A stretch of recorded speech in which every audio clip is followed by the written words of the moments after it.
Okay, we're live, and this is our 100th episode of Office Hours with Nora and Sto. And we've done 100 episodes of mental health, of music business navigation, of answering your questions, of really trying to like remind people that there is no one music industry. There's so many different ways to navigate and to do it on your terms without sacrificing your values or your integrity or your creative vision. Or your finances. And so thank you to everyone who has subscribed and supported, who's come on the show, who sent in questions, who shared it with a friend. Like 100 episodes, like y'all know I don't believe in numbers and it's all like it's a social construct, but 100 is big. That's a lot. 100 is a lot under any circumstances. And it's exciting. We did our last episode. We celebrated at 99 because why not? And today we're just going to talk about the most common questions that we get, but it's exciting. 100. Good job, us. No, I seriously thank you all for supporting us and whatnot. 100 episodes it really is a lot, and we're extremely thankful for all the support that we've gotten over this time. And again, it's just the prime time to go back and just see what you missed. If you're hopping on if this is your first episode watching us, what's up? How's it going? We appreciate you. Yeah, 99 episodes of raw information to take in. So, we just appreciate you all sticking around and it's keeping this channel going for, we said we started before 2020. So, sheesh, it's 5-6 years, something like that. It's been a long time. Okay, so today we're talking about the most commonly asked questions. Do you have a question, Sto, that you just get asked like all the time? I think the most common one that I get nowadays, actually, aside from like how do I land on a playlist, is honestly like, why should I make content and what kind of content should I make? So yeah, those are usually three big, and the website stuff, obviously, but that's daily. Yeah, I think. Okay, wait. So let's start there. Like, why should someone make content, and what kind of content should they make? Mind you, we have episodes about all of this, but this is like the abridged version. But maybe episodes, like go back to some of those. But like, what? Like, short answer, why? Yeah, maybe I'll link some of the episodes in the description after this. But yeah. I mean, listen, especially now because we've been talking about content since before everyone started hating on the idea of content. Now we hate content, even though whatever. But we've been talking about content for years at this point, and the reality is, it's an easy way to connect with your audience, and in a lot of cases costs $0. That's the long and short of it. Like we all have phones that record in 4K, that take high res pics. Like content, and we've said this a million times, content is simply documenting what you're already doing. It is not skits. If you're not into that, it's not fake dances or whatever. Like, not saying that people who do that are wrong or whatever, but like there's been this weird kind of co-opting, I guess, of the definition of content, where artists think that content is just like forced skits and dancing and TikTok, I guess. You know why? Because that's like, there's a difference between making content that provides insight and context, right? Which is like what we're talking about. And then making content to hack an algorithm. In one, your audience is the audience. You're making content to connect with a potential fan, with a listener, with a viewer, whatever it might be. And in the other, you're making content for the algorithm. So some bot somewhere decides to show you to more people. And not only does that tend to feel disingenuous and inauthentic, it also lands that way. And that's the difference when you're making content between doing something that's like conversational, sharing with a friend, the same way I would pick up a phone and be like, hey, so here's what's going on in my life. But now you're just doing publicly, versus being like, let me do this song and dance so that the algorithm boosts me and that no one, like, that's not fun for anybody. So I think that's the difference for why people get content so mixed up, is because it is funky when you're doing it for a bot or whatever. And what we always come back to Yeah. our office hours is like, you're doing this for people. You're not doing it for bots. You're not going to do it for an algorithm. AI is not going to come dance at your show. So it might take more work. It might require more output from you. It might be a slower build, but then you're getting real, authentic, organic people who will show up for you and support you and buy your merch and stream the song and talk about you to their friends and use you in a video, use your song in a video backclip or whatever. And that intention leads to a different impact. That's the whole thing about content. Yeah. And so, yeah, like it's, again, it costs $0 in a lot of cases. It doesn't have to be, because that's the other part of content that I think a lot of people kind of, what stops them from making content is this idea that it has to be perfect, 4K, 60 frames per second. There better not be a single off kilter anything. And it's just like, again, like, there's nothing, like, if you have the budget for that and whatever, and you want to, like, sure. But the other part is people like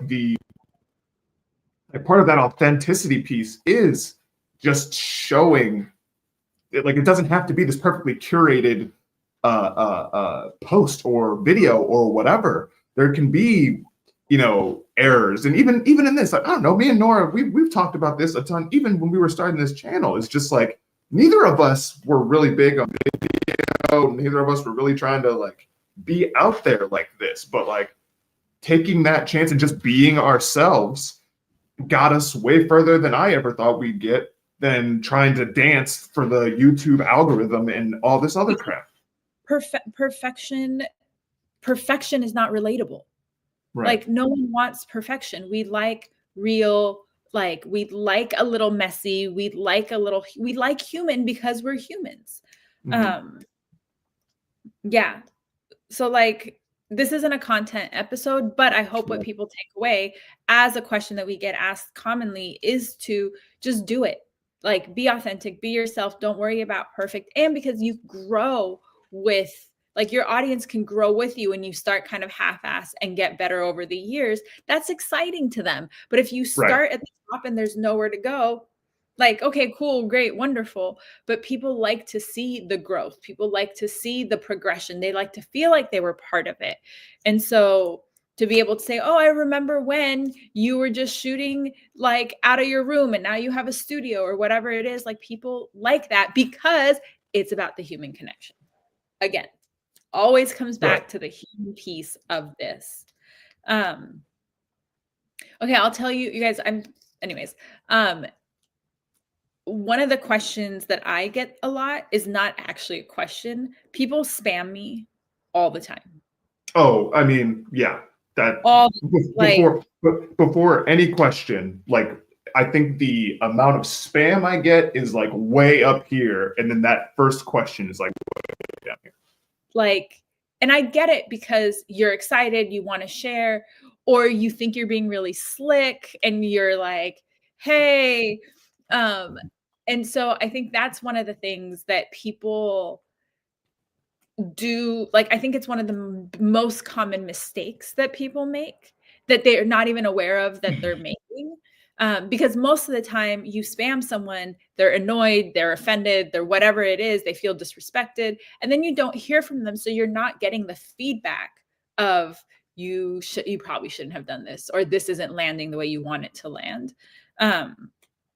And so I say this almost every episode at this point, but go back and watch our spam episode, because I think it's one of the Most popular one. it's probably Number going to be one. one of the most impactful. Is it? It's our number one most popular episode. Yeah, because it's a Yeah, by question like that a long shot. it comes up so often. And so that piece about spam also is about like remembering that you're connecting with people and you want to treat people like people, and no one wants like commercials just like flung at them. Another one of my pet peeves is when people are like, hey, hi, hello. Like, if you do want to, and this goes into like networking, I think it's one of the more common networking mistakes people make is like, just jump in and make an ask.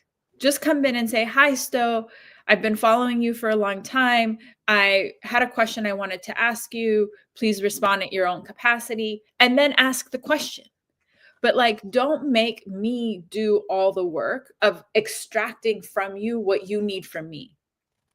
Hey, how are you? Like, I get that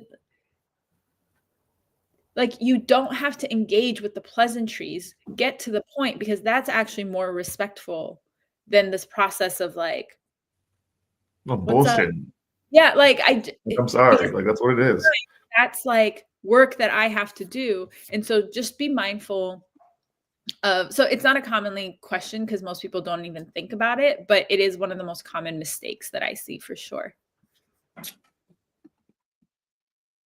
Why is spam not a strategy?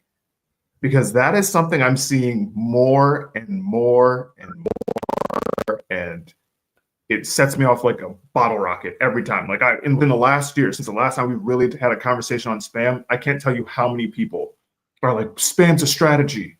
Like, that is a strategy. Like, legit, like 100%.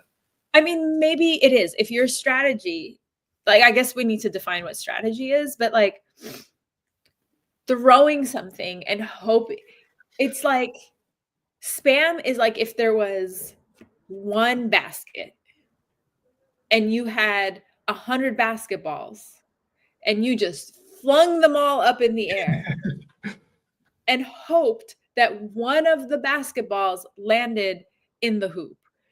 Sure, maybe one of them will land, but not only will 99 others not land, they will also go, one is going to crack a windshield and the other one is going to go get lost in the woods, and maybe one's going to bounce off a kid's head and like make them cry, and like, so like, it's not, and you've put all this time and effort into buying these basketballs and flinging them into the air, when if you had just taken some time, and I think spam is a reaction to feeling unprepared and so freaking out, Yeah. or like not seeing the numbers. Yeah, I think spam is like a freak out reaction when people think about it that way. So like, unless you want to be like those scammers that are calling people like cold calls hoping to get the one, like it's not a strategy. What a strategy is when you plan ahead, take some time. And I'm not saying you shouldn't outreach to people. Like, maybe there is someone you don't have a very strong relationship with, but you want to get your song in front of them. There is a way to do that that comes off genuine and authentic and respectful, versus like just sending your link to a million people. Like, and that also lands on like, what is the impact you want to make? Maybe those people will click the song. It doesn't mean that they like it. It doesn't mean that they're going to remember you in a positive way. It doesn't mean that they're going to interact with it. Like, you don't want to be the person that people are like, oh yeah, I saw that video. They fucking spammed me while now I won't. I mean, I share this story all the time, but like, you don't want to be the person I remember because I was talking about something serious and you spammed me with your song, completely like out of touch to the tone and vibe of the conversation. Still remember that guy.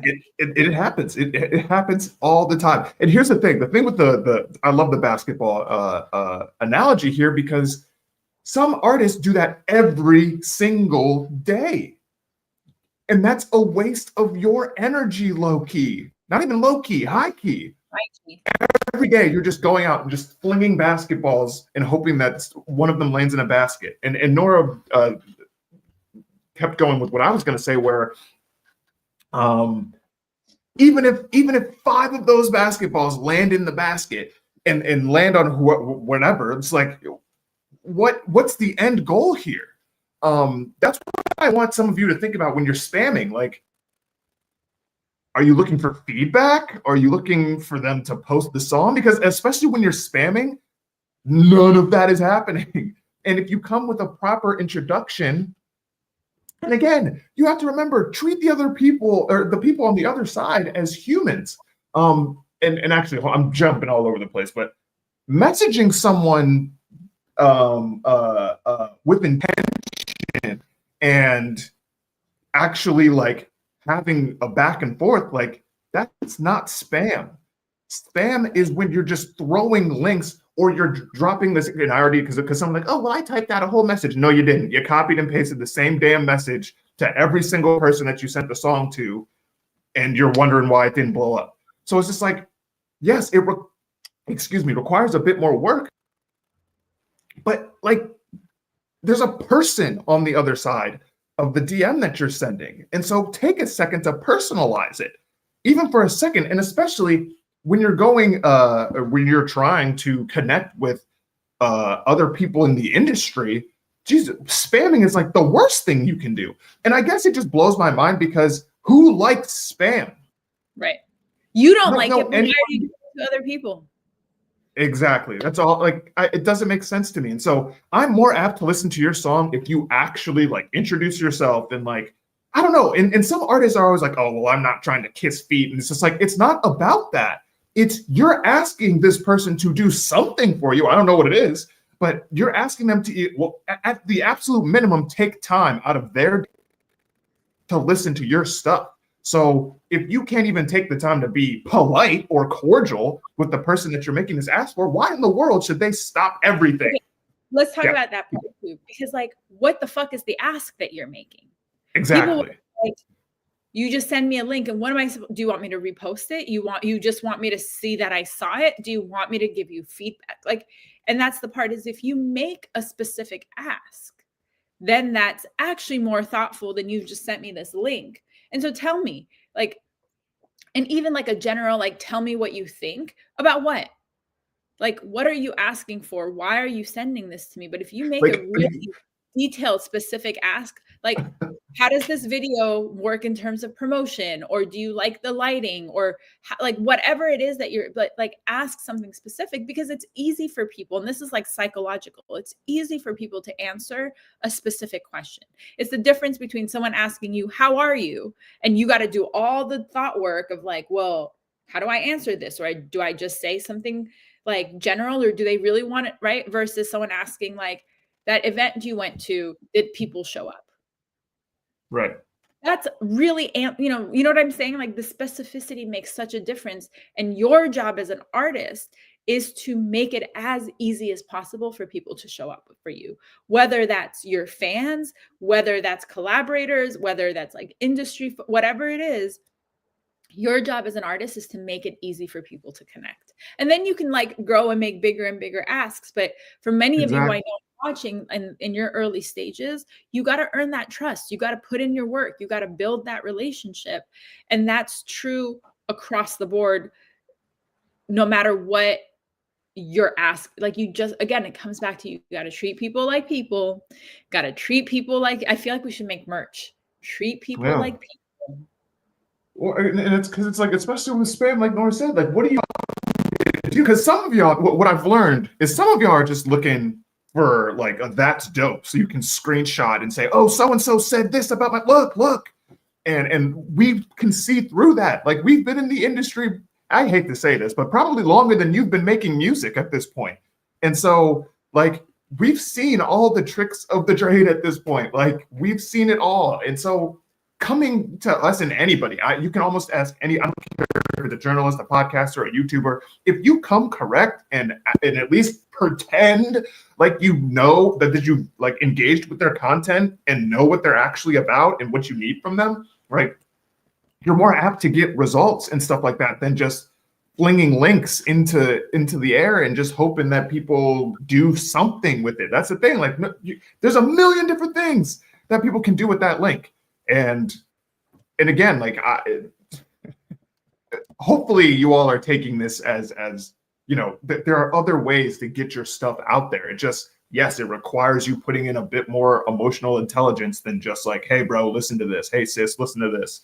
Like, and honestly, some of y'all don't even saying that. So, again, that effort that you put in to personalize and acknowledge the person on the other side, that immediately sets you ahead of every single other artist out there that's spamming their links to hell. Because that's happening for the 20 plus years that I've been doing this. Okay, so we've talked about content, we've talked about spam. Is there like another thing that comes up a lot? Honestly, just the whole obsolete argument, just the whole like websites, newsletters, like who even uses those anymore? That's not really a question. Let's settle this. Let's settle this once and for all. You should have a website because it's a one-stop place for people to get the information that they want from you. For example, I'm in the middle of producing 2 shows, one for one of the artists that I manage, and one for Den Music Fest. And if you're in LA, come to Face versus It show on October 25th. And if you're in Atlanta, to Den Music Fest on November 2nd. And if you're in LA again, come to Den Music Fest LA stage on November 8th. Tickets all below. Wait, where was I going with this? Oh yeah, the obsolete stuff. Website. Obsolete. Yeah. Right. Yeah, it's early and it's been a day. But like so I'm trying to find artists and reach out to artists, right? And I go on your Instagram. I can't get a quality photo. I can't find your email address. I can't find a performance video. I try to Google you. There's no website. So a website has everything in one place and makes it easy for someone like me who wants to book you, who wants to connect to you, who wants to reach out to you, to easily find your information, rather than now I got to slide in the DMs, but I'm not doing business in the DMs because that's not it's not an easy place. I can't keep track of our forms. I got to send you a contract, like all of that kind of stuff. So now I got to go in the DMs, ask the DMs for your email address. Maybe it goes to your requests. Maybe you see it. Maybe you don't. As opposed to if I could go to your website and all the information that I need for you is in one place. So you should, and y'all know I struggle with my own website, but you should have a website, or at the very least a link tree that has all the information that a website should have, including your email address. It should not be hard for someone to find your email address. So that's why you should have a website. A website is good for people to find you and have a place to go. You should also have a newsletter, because a newsletter puts you in front of people. So if the website is where I go, the newsletter is how you come to me. And both of these things happen together in communication or in conversation, so that you send the newsletter, it links to your website. So I go see the video on your website, or I go to your website, I sign up for the newsletter so I can get more updates. So these things happen in conversation. You really should have both. Now, I know Sto says a website is more important than a newsletter. I think no, I backed up off that. Hold on a minute. But they're both important. We agree on the fact that they're both important. And you should have, and the other thing about a newsletter is that you own those email addresses. Those are yours. So if TikTok gets banned or Instagram crashes or your account gets hacked or you get shadow banned or whatever it might be, you have an easy and direct way, an algorithm-free way to get in front of your audience, as opposed to waiting on Instagram and what time should I post? And if I dance 3 dances, then it'll get in front of more people than if I don't. Like, y'all be thinking like that. Y'all really, that's how, you guys are all intelligent, smart people. And because I've seen, watching some of y'all try to hack the TikTok algorithm and the Instagram Reel algorithm, some of you guys have legitimate strats and stuff like that, which at the end of the day comes down to just be consistent. But put that same energy into a newsletter. I'm begging you. Because here's the thing. I did. I was the guy that was like, websites are more important. But here's the thing. If you can't get a website because it costs money and domains and stuff like that, I get that. A newsletter costs $0. No algorithm required. You can say whatever you want. You can upload as many pictures as you want. Like, and you are directly, again, when you press send on almost anything on social media these days, and it's hilarious. It is actually hilarious. Go back and watch previous episodes, because I used to say at least 20% of your followers would see what you post. That is not the case anymore. You are lucky if 10%, even 5% of your followers, the people who already clicked follow, you are lucky if 10% of them see what you post. It's not their fault. I'm tired of y'all blaming consumers for the lack of support and all that. They're not seeing it because the companies don't want them to. When you press send on a newsletter, there is a 100% chance that it lands in their inbox. Now, I already hear people, well, sometimes it lands in spam. I understand that. That's when you take to your channels and say, hey, check your spam folder in case you haven't seen my newsletter. That is still infinitely better and reaches more people than throwing 100 basketballs into the air on social media and hope that you go viral.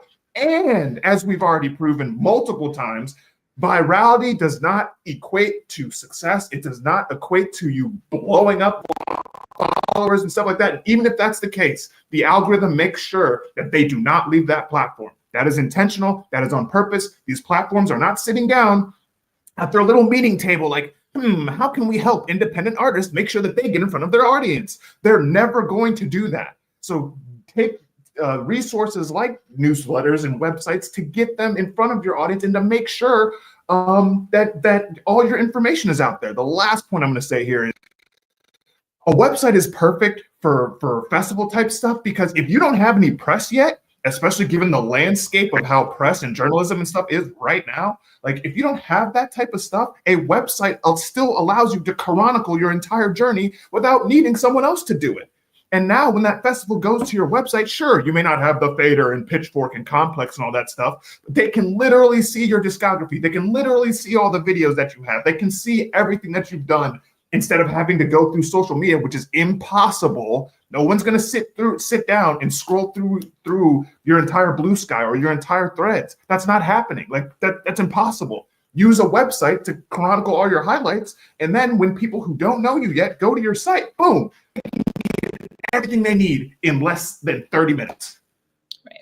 And all of this, like, if you have a website, if you have a newsletter, especially a newsletter, it mitigates the risk or like the anxiety of all the things we've talked about throughout today's episode. You don't have to spam because you have a newsletter and however many people gave you their email address for you to email them. That's not spam because they've consented to hearing from you. They've said they want to hear from you. You don't have to dance on TikTok or do whatever content because you have a newsletter that, again, is from people who want to hear from you directly and like in simple email format. So I also hope that what y'all take away from today's episode and 100 episodes of Office Hours is that these things all work together to create an ecosystem for you so that you can be the kind of artist that you want to be, so that you can work the way you want to work, so that you can do it your way.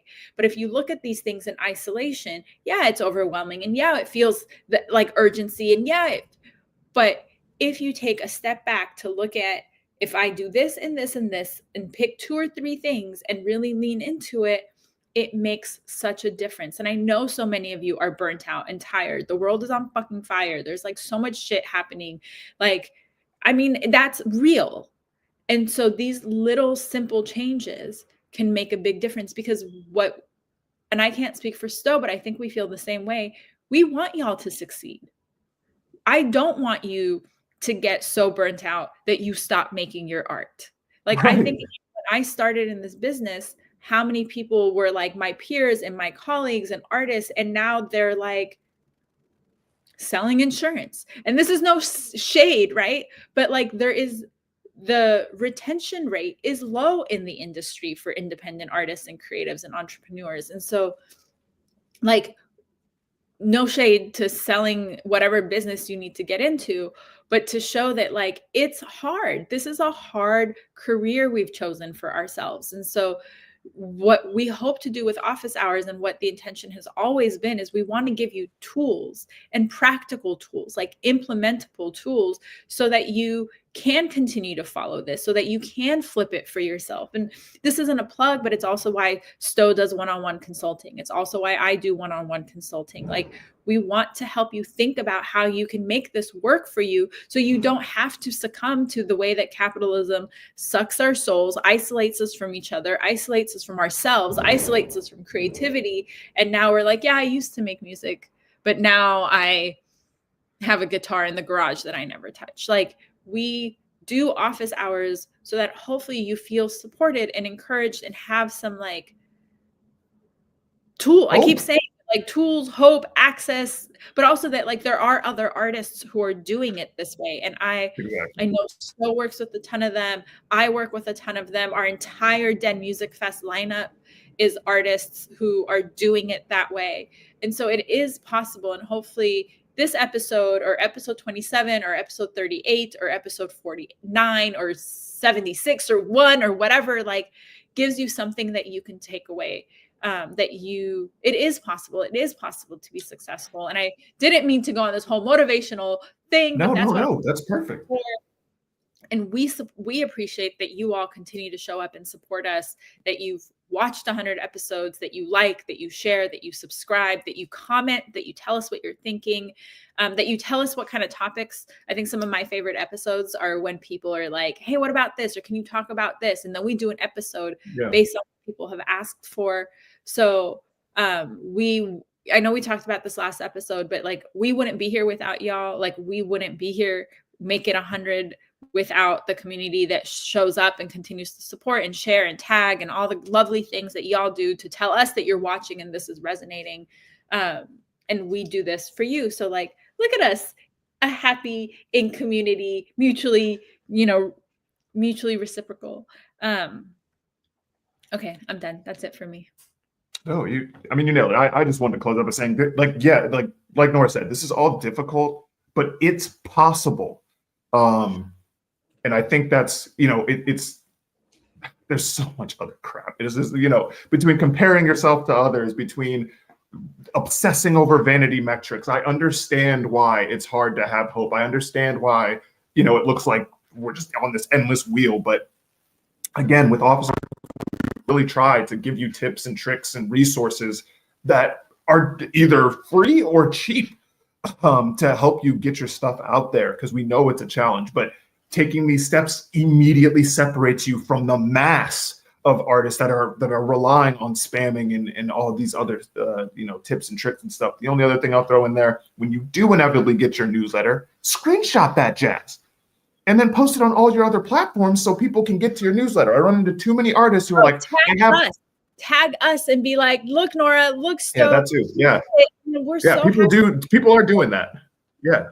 And so, yeah, do that so that, again, I run into too many artists that are like, I have a newsletter, but nobody's signing up. And then I look at their platforms and they never post about it. They never show anything of it. So do that. So as we kind of close out here, first off, thank you all for supporting us through 100 motherfucking episodes. I say this every time. I can't believe it. It just blows my mind every time that now we're in the triple digits, I guess. And so we thank you for the support. Den Music Fest tickets are in the description already, so click that link. It's going to be a blast. There's a lot of really good acts that are performing. There's going to be a lot of good educational material as well, which is perfect. This is the independent music festival, and so you need to be paying attention. Get your friends involved, okay? I think I read that there's going to be virtual access. I can't remember. There is. We stream both the LA stage and the Atlanta stage. So even if you're in Ohio or anywhere in the world, you can tap in and watch. But also, like, it is a place to network and connect. If you want to build those relationships, even virtually, with other artists who are touring and who are performing, this is the way to come and connect. There's no green room, there's no VIP.